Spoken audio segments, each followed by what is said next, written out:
Hello, hello. I hope you're all well today, wherever you are, wherever we find you. Karen will be here very soon. You can't see it in the live, but she will be here very, very soon. And we're going to be discussing how fit are you? Now, a lot of members that we speak to, they're involved in a lot of our programs, and they include Run Club, so a running fitness program, Pilates, which is pre and postnatal. I have a PE class as well, which is a weekly session where we take them through just general movements that they wouldn't tend to work through. And then they keep themselves fit in between. But every now and again, people say, well, how fit am I? And what's the measure of that? And there are loads of things we do in maybe athletics, or you've got what's called a Cooper test, where you run as far as you can in 6 minutes. And then that's gauged as sort of, good or bad, or sort of average. But this means nothing to most people. And the starting point from our point of view, and to keep pointing to Karen, the starting point really is what's the minimum, and what are you using this fitness for? So if we look at your daily life, what's the minimum fitness requirements that you need for your cardiovascular system? And that is, in my opinion, you need to have a good recovery. So good recovery after a short burst of exercise. And you can do this right now. And if you disappear out of the room, if you're sat at home, you can go and run up and down the stairs and do this for a good minute to 2 minutes.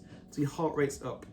And then when you sit down, you want to be able to catch your breath again within a couple of minutes, at least a couple of minutes, ideally about 30 seconds to 1 minute. Just discussing how there are many ways that you measure fitness in health and fitness, but really we need to see two things. One, what's the minimum that we can be doing? And two, what do we need it for? So what I was saying was that if we, what I was saying is if at home now, if they're at home, they could go up and down a flight of stairs for a couple of minutes, come down and sit down, because one element of fitness that I think is important is recovery. Yeah, recovery is key, isn't it? And it's one of the things actually, if you've got a heart rate monitor, if you've got like a tracker watch, I know my Apple Watch does it, Fitbits, oh hi there, you will have a really good idea of how quickly you recover after exerting yourself, and that's a really good measure of your fitness. Yeah, and I don't want to say I'm always watching people when they're out and about on the bus or in the high street, but one thing I do notice is when people maybe perform a short sprint for the bus, or they run into a shop that they're still out of breath a minute, 2 minutes later, and they can't catch their breath, or maybe they sat down on the tube after running down the station stairs to the tube, and they're still out of breath. And for me, recovery is one of the most important parts of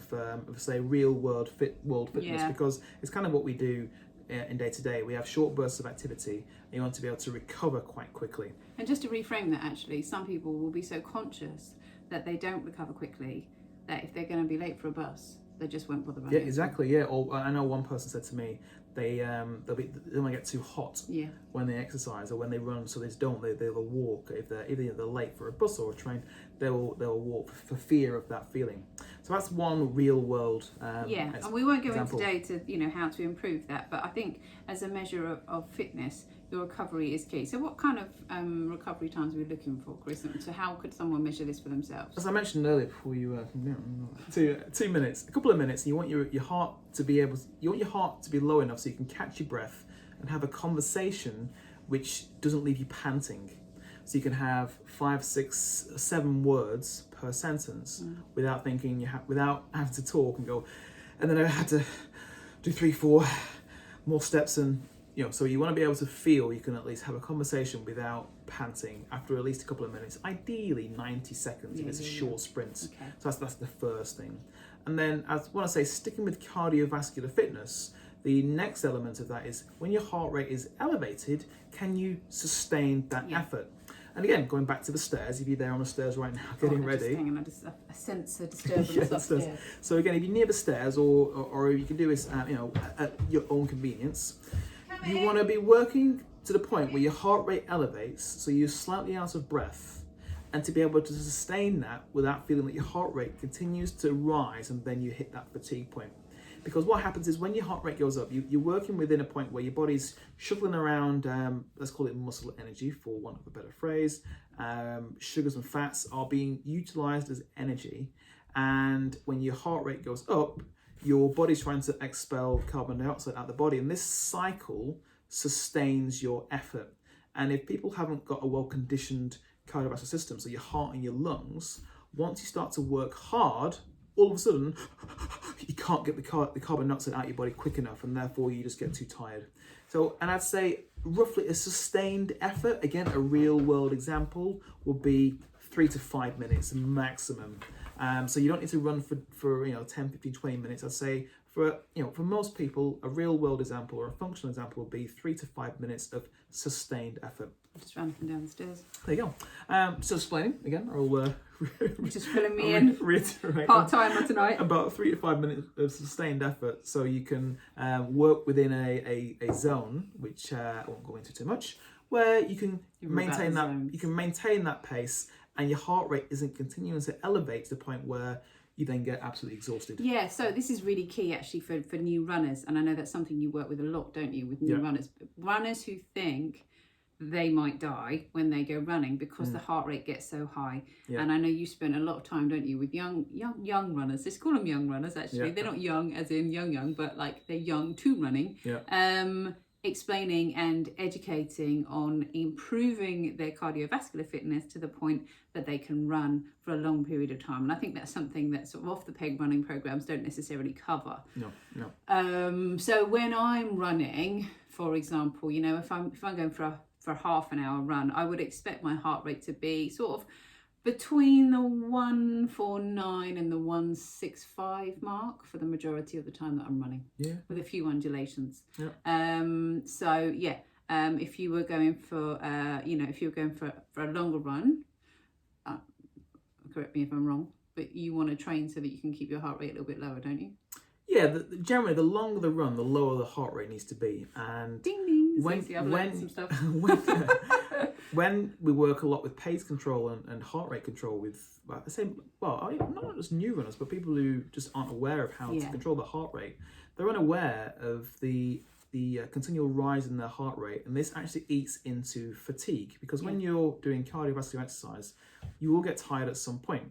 And what heart rate training is trying to do is trying to retain a reserve amount of energy, so then you can dip into that later into the... Going into the science again, aren't we? Not too much. We just love it. We love it. Not too much. But basically, you have different energy systems, and if you go into one, you might kind of use up the reserves of energy in your body, which is also one of the reasons why newer runners feel that they kind of need to take on board more energy than a more established runner, and that's to do with energy systems. And if I mentioned actually in the intro to this, if you are a systems person, you like a plan, because it's going to give you like a system based on your heart rate rather than something out of a kind of app or magazine. So, unless you measure it, you have no idea how hard you're running. For most people, so right now, to learn something about your own body and your fitness, I would say you should run based on how you can breathe and what your heart rate is at, not at your speed.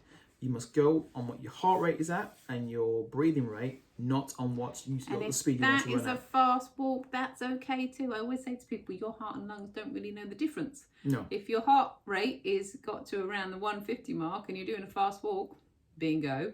You don't really need to run to sustain that level of fitness or to be having that cardiovascular fitness benefit.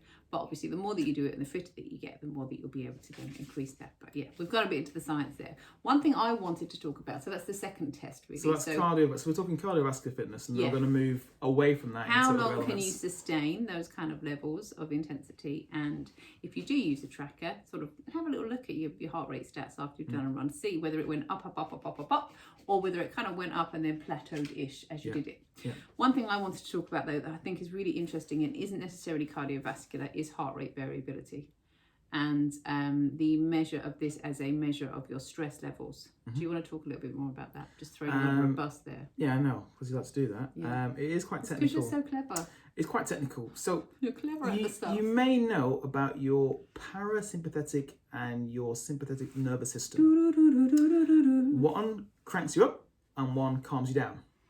Now, the problem with this is when you are overstressed, okay, you crank up one because that wants to try and calm you down. And when you want to get fired up, that one gets cranked up.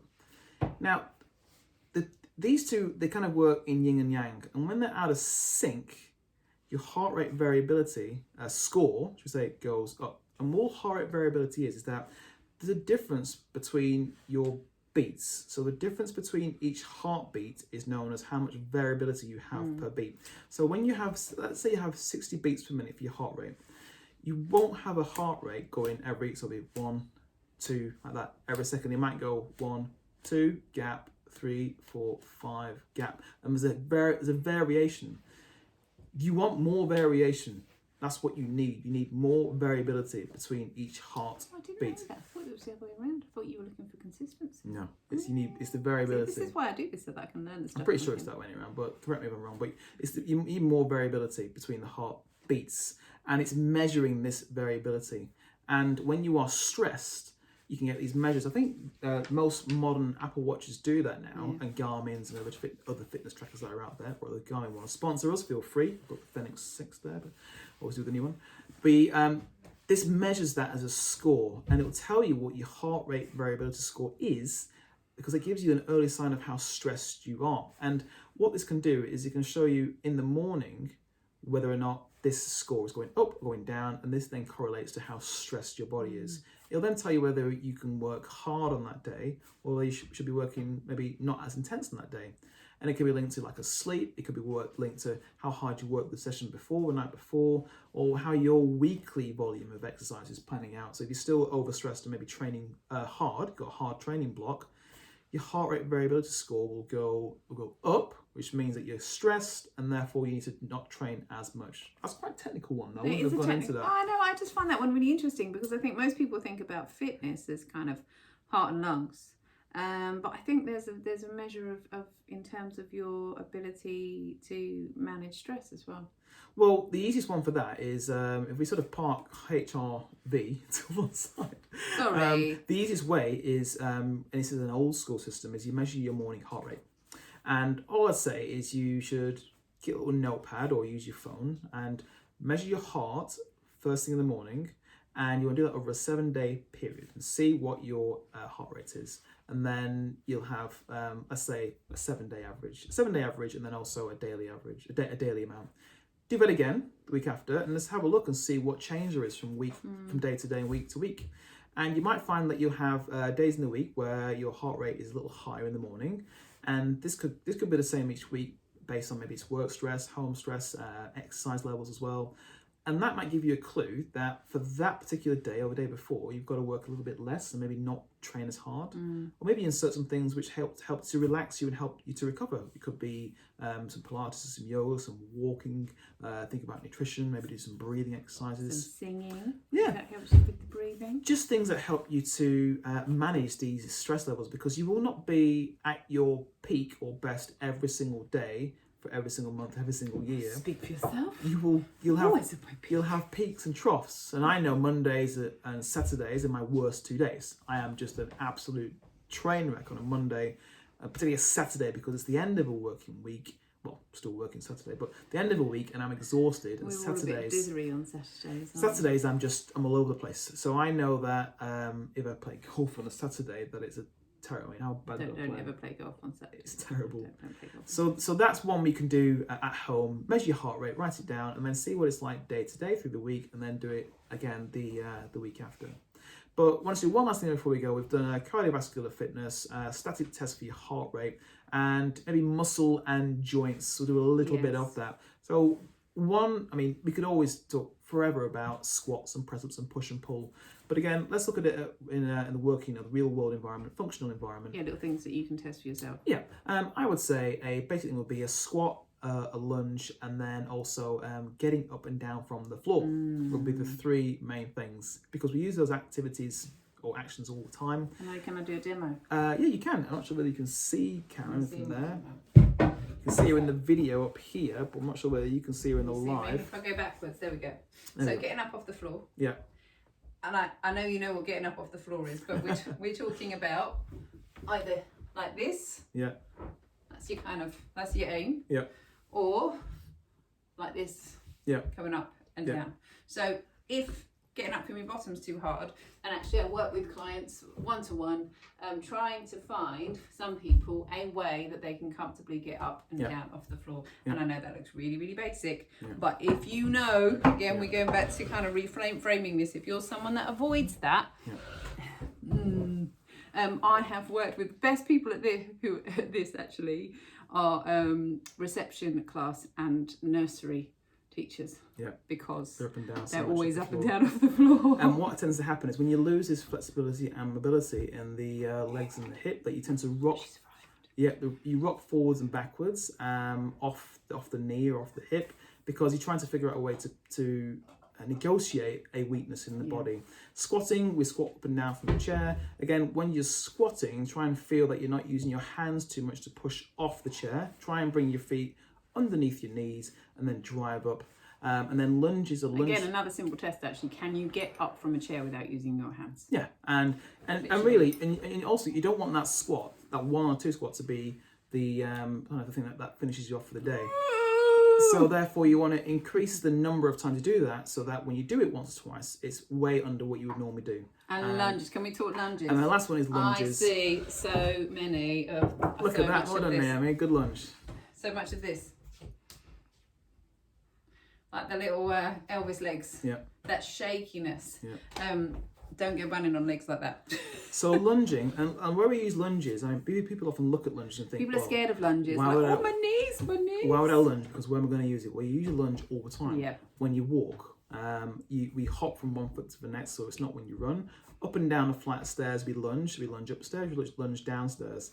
And if you find that you lose a spring in your knees, rather than walking down the stairs gently, you'll start to thud from one foot to the next. And then what happens is that arm outstretches to the wall or to the railing to try to create stability you've lost in your knees or your hips. It's just one way to the stair lift. So that's the thing. And then also we've got a let's say a lateral lunge where you're getting into the car. If you lose that mobility as well, then getting in and out of cars become very troublesome, tiring. We do a lot of sideways hops in my class. So it's important to be able to negotiate yourself sideways again in a lunge. But I'd say they are the basics to see where you're at, and give us a try, see how you get on, and then let us know when you tried some of those. So we have the cardiovascular tests, which are how fast can you recover after a short burst of effort, so up and down the flat stairs, maybe for a minute and a half. Recover within 90 seconds, but 2 minutes. Sustained effort, so a good 3 to 5 minutes where your heart rate's up, you're slightly out of breath. Can you sustain that without your heart continuing to rise and you're getting exhausted? Look at a few, so morning heart rate. Plot your heart rate in the morning, first thing. You can either do it with your watch or your gadget, fitness tracker, or you can do a test where you put your your fingers on your on your wrist here, or just hold your heart. I mean, people are so against that, but just put your hand just on your heart, just below your rib cage. And then some basic strength tests will be your squat, your lunge, and then getting up and down from the floor. And if you can perform those, then great, happy days. But if you can't, then I think your program should start with the basics, and then you can build your fitness program around making those better and easier. So if you can't do more than 2 squats off the chair without using your hands, that's how squats can help. If you can't go up and down the flat stairs without using the railings for balance, then that's what lunges are designed to do. And as ever, we're not giving you this information to judge anyone. No. We're just giving you this information because this is science-based fact. Yeah. And just in case you're in a little bit of denial about your fitness levels, this is what we're here for. We're actually, I think, Chris, he doesn't know this, but I think we'll send out these tests to all our members and see how they get on with these tests, because it'd be really useful to know how everyone's doing. And we're looking to put together a little plan actually to help you with all of these tests. Just 1 second. Pardon? You want to take it? No, because we can't put it on YouTube if you're on there. So just a second, guys. I'm going to sign off. As ever, if you've got any questions or messages, pop them in the comments below or DM us and we will get back to you as soon as possible. If you're on